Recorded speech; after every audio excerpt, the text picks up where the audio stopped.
Hello students, आज हम करेंगे क्लास 9 सब्जेक्ट मैथ्स का chapter number 3 that is coordinate geometry की एक्सरसाइज 3.1 का क्वेश्चन नंबर फर्स्ट। अब क्वेश्चन नंबर फर्स्ट देखते हैं क्या बोल रहा है। इस एक्सरसाइज में खाली 2 ही क्वेश्चन है और ये चैप्टर काफ़ी इजी और छोटा भी है। फर्स्ट क्वेश्चन देखते हैं क्या है। How will you describe the position of a table lamp on your study table to another person. Suppose ये हमारे पास स्टडी टेबल है जिसके ऊपर आप पढ़ते हो। आप किसी ना किसी स्टडी टेबल के ऊपर पढ़ते होगे। How will you describe the position of a table lamp. एक टेबल लैम्प है जो कि टेबल के ऊपर पड़ा है। ये ऐसे मान लेते हैं ये टेबल लैम्प है, ये रोशनी कर रहा है। Table lamp on your study table to and, हम एक टेबल पे ये टेबल लैम्प पड़ा हुआ है और हम इसकी पोजीशन किसी दूसरे बंदे को कैसे डिस्क्राइब करेंगे, हमें इसकी पोजीशन बतानी है। सपोज हम कोई भी टेबल ले लेते हैं, किसी के घर पे छोटा होगा, किसी के घर पे टेबल बड़ा होगा। तो ये टेबल लैम्प है, ये हम मान लेते हैं कि इस किनारे से इस टेबल लैम्प की दूरी कितनी है, 50 सेंटीमीटर मान लेते हैं। आप कुछ भी मान सकते हैं, इधर 40 सेंटीमीटर ले सकते हैं आप, और इधर मान लेते हैं इस किनारे से इस टेबल लैम्प की दूरी कितनी है, 8 सेंटीमीटर।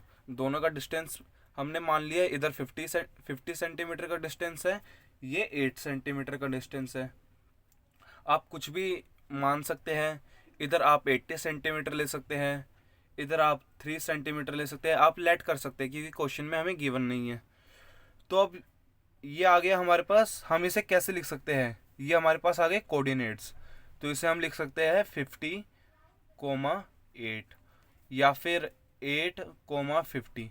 ये हमारे पास इस टेबल लैम्प की क्या आ गई, पोजीशन आ गई। हमें क्या डिस्क्राइब करने के लिए बोलता है, how will you describe the position of table lamp on your study table to another person. तुम किसी और बंदे को, किसी और पर्सन को कैसे क्या पोजीशन बताओगे स्टडी टेबल की, टेबल लैम्प की जो कि टेबल पर है।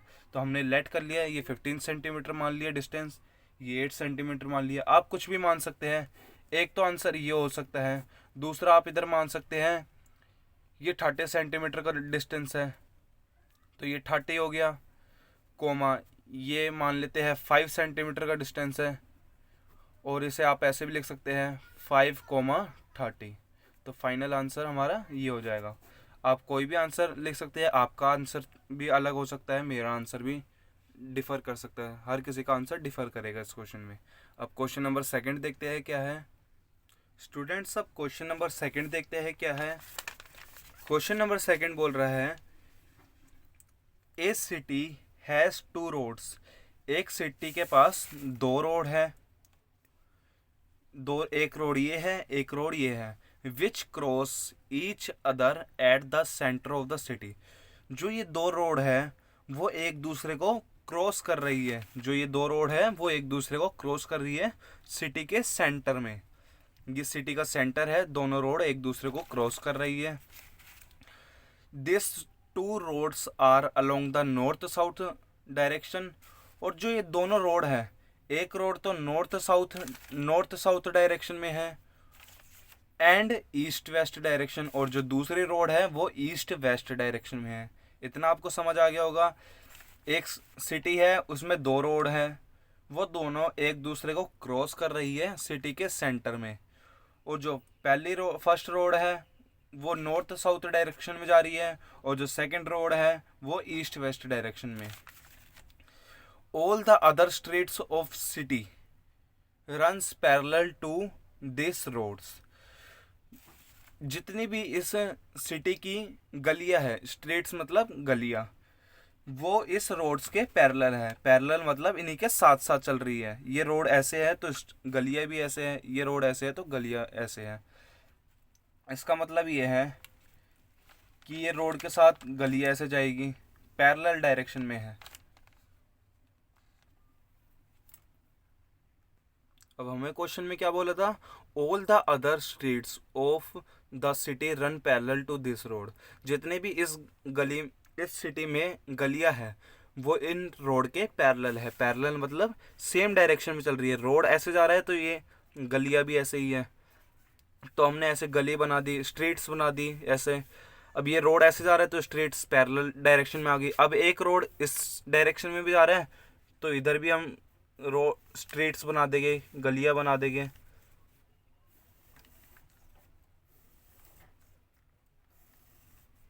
इतना आपको समझ आ गया होगा। नॉर्थ नॉर्थ साउथ डायरेक्शन में एक रोड दे रखा था, दूसरा दे रखा था वेस्ट ईस्ट डायरेक्शन में, ईस्ट वेस्ट डायरेक्शन में। और जो इस शहर की गलियां हैं वो इन रोड के पैरेलल है। तो इस रोड के पैरेलल ये गलियां बन गई और इस रोड के पैरेलल ये स्ट्रीट्स बन गई। इतना आपको समझ आ गया होगा। आगे देखते हैं क्या है। There are all the other streets of the city run parallel to this road and are 200 metre apart। और जो ये गलियां है वो एक दूसरे से कितने दूर है? 200 मीटर दूर है। अगर ये रोड है तो अगली गली 200 मीटर दूर है इससे। अब इस गली से ये वाली गली 200 मीटर दूर है, इस गली से ये वाली गली 200 मीटर। ऐसे ही सेम इधर भी है और इधर भी है।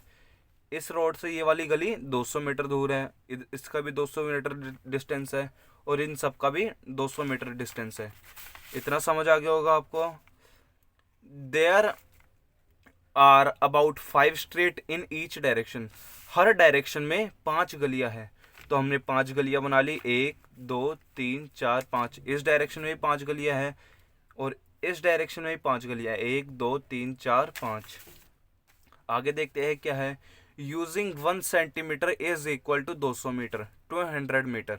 जो ये 200 मीटर का डिस्टेंस है इनके बीच में, उसे हम किसके इक्वल लिख सकते हैं? 1 सेंटीमीटर के भी इक्वल लिख सकते हैं। तो draw a model of the city on your notebook. हमें इस सिटी का मॉडल ड्रॉ करना है।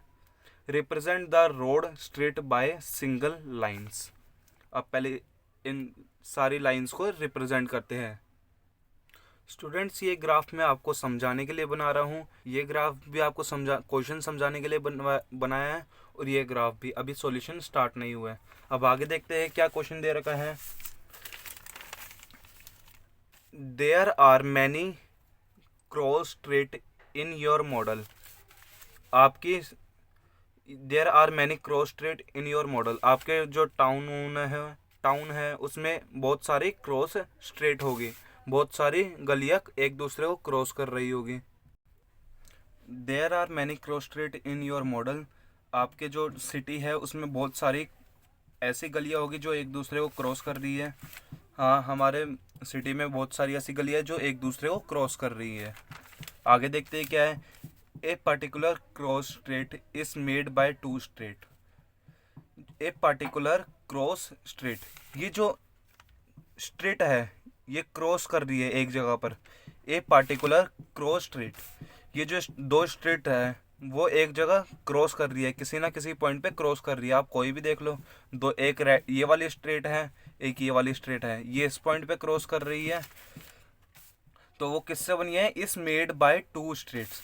ये जो एक दूसरे को क्रॉस कर रही है, ये पॉइंट 2 स्ट्रीट से मिलके बना है। इतना समझ आ गया। अगर आगे देखते हैं, 1 running in the north south direction, और एक स्ट्रेट नॉर्थ साउथ डायरेक्शन में रन कर रही है। Another in the east west direction, और दूसरी जो गली है वो ईस्ट वेस्ट डायरेक्शन में रन कर रही है। Each cross street is refer to in the following manner. हर स्ट्रीट को इस तरह से दर्शाया है। If the second street running in the north south direction, second street in the running in the north south direction, second street running in the north south direction, जो ऐसे direction में रन कर रही है वो सारी ये स्ट्रीट है। और क्या बोला है हमें? Second street. तो सेकेंड स्ट्रीट बोला है तो मतलब ये वाली स्ट्रीट है, running in the north south direction, ये वाली स्ट्रीट हो गई। इतना आपको समझ आ गया होगा। आगे देखते हैं। And fifth in the east west direction, और जो फिफ्थ स्ट्रीट है ईस्ट वेस्ट डायरेक्शन में। ईस्ट वेस्ट डायरेक्शन ये है जो ऐसी डायरेक्शन में स्ट्रीट जा रही है, जो इधर की तरफ जा रही है ईस्ट वेस्ट डायरेक्शन में, फिफ्थ स्ट्रेट वो कौन सी है, ये वाली स्ट्रेट है।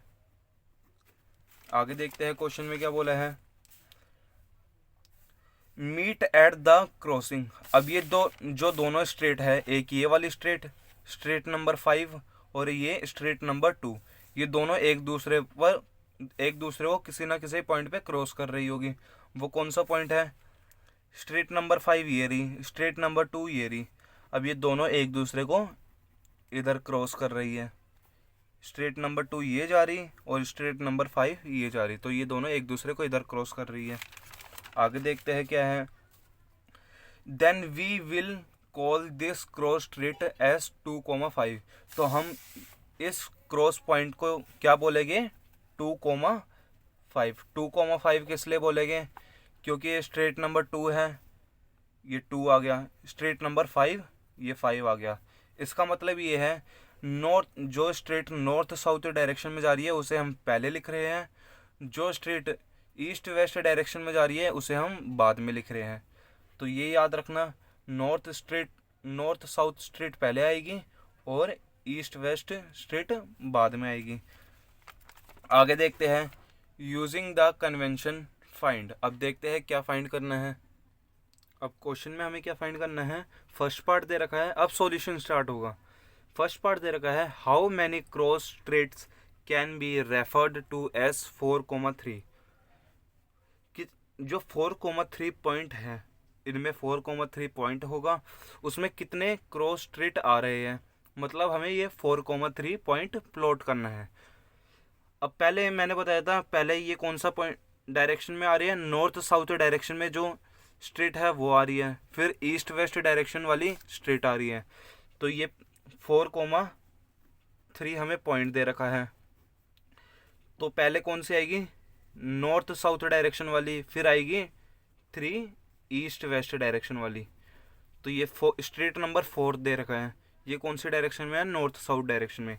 नॉर्थ साउथ डायरेक्शन ये रही, और कौन सी स्ट्रेट है, स्ट्रेट नंबर 4।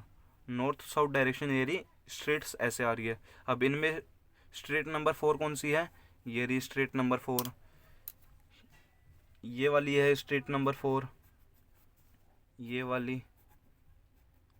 आगे देखते हैं, अब ईस्ट वेस्ट डायरेक्शन में कौन सी स्ट्रेट है, straight number 3। East west direction ये रही, मतलब जो स्ट्रेट्स ऐसे जा रही है, ईस्ट वेस्ट डायरेक्शन ये रही, स्ट्रेट नंबर 3 ये रही। अब ये दोनों कहाँ पर क्रॉस कर रहे होंगे, किस पॉइंट पर क्रॉस करेंगे, स्ट्रेट नंबर 4 ये रही, स्ट्रेट नंबर 3 ये रही। तो ये इधर क्रॉस करेंगे इस पॉइंट पे, तो ये पॉइंट क्या हो जाएगा, 4,3। ऐसे क्वेश्चन एग्ज़ाम में तो आते नहीं है, बस आपने इन क्वेश्चन की हेल्प से ग्राफ पर पॉइंट प्लॉट करना सीख लिया। अब देखते हैं second point, how many cross straight can be referred to as 3,4। अब 3,4 देखना है, पहले कौन से आएगी, 3,4। 3 क्या है, नॉर्थ साउथ, और 4 क्या है, ईस्ट वेस्ट डायरेक्शन में। नॉर्थ साउथ डायरेक्शन में कौन सी है, ये है नॉर्थ साउथ डायरेक्शन की रोड, और स्ट्रेट सी रही। पहले आएगी third straight, north south direction की थर्ड स्ट्रेट ये रही, नॉर्थ साउथ डायरेक्शन की थर्ड स्ट्रेट ये रही, और fourth straight east west direction ये रही, इसकी फोर्थ स्ट्रेट ये रही। अब ये दोनों कहाँ पर क्रॉस करेंगे, स्ट्रेट नंबर 3 ये रही, S4 ये रहा, ये स्ट्रेट ऐसे जा रही है, ये स्ट्रेट ऐसे जा रही है, तो ये इस पॉइंट पे मीट करेगी, क्रॉस करेगी। तो ये कौन सा पॉइंट हो जाएगा, 3,4। स्टूडेंट्स, हमें बस फर्स्ट और सेकंड पॉइंट में पॉइंट्स ही प्लॉट करने थे, ये एग्ज़ाम में क्वेश्चन नहीं आता। अब अगली एक्सरसाइज डेट इज़ 3.2 हम नेक्स्ट वीडियो में देखेंगे। आई होप आपको ये क्वेश्चन समझ आ गया होगा, क्वेश्चन नंबर फर्स्ट और सेकंड। Thank you.